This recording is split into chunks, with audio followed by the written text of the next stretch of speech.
Tyre blast ಆಗಿ ಕಾರ್ಮಿಕರು ಇದ್ದ ಗೂಡ್ಸ್ ವಾಹನ ಪಲ್ಟೆ.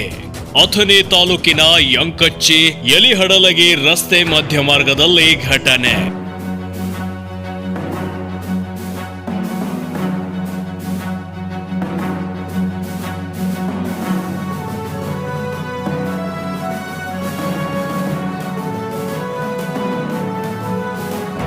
ಬೆಳಗಾವಿ ಜಿಲ್ಲೆಯ ಅಥಣಿ ತಾಲೂಕಿನ ಯಂಕಚ್ಚಿ ಗ್ರಾಮ ಅಡಳ್ಳಿ ಗ್ರಾಮಕ್ಕೆ ಕೂಲಿ ಕೆಲಸಕ್ಕೆ ಹೊರಟಿದ್ದ ಕಾರ್ಮಿಕರು ಇದ್ದ ಗೂಡ್ಸ್ ವಾಹನ ಪಲ್ಟಿಯಾದ ಪರಿಣಾಮ ಕಾರ್ಮಿಕರಿಗೆ ಸಣ್ಣ ಪುಟ್ಟ ಗಾಯಗಳಾಗಿದ್ದು ಅಥಣಿ ತಾಲೂಕಿನ ಸತ್ತಿ ಮೂಲದ ಕೂಲಿ ಕಾರ್ಮಿಕರು ಎಂಬ ಮಾಹಿತಿ ಲಭ್ಯವಾಗಿದೆ.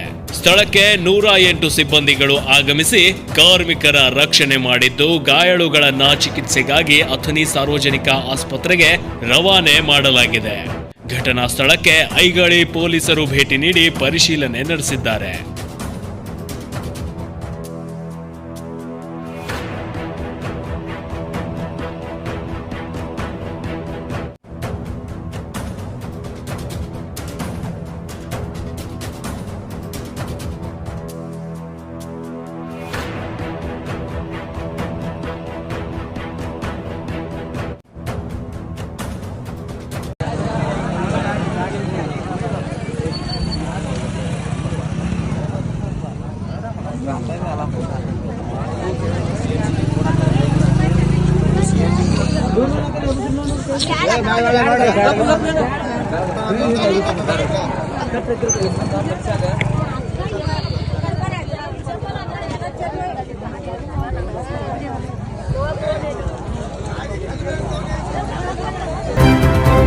ಸ್ವಸ್ಥ ಪ್ರಜಾಪ್ರಭುತ್ವಕ್ಕಾಗಿ ನಮ್ಮ ಧ್ವನಿ.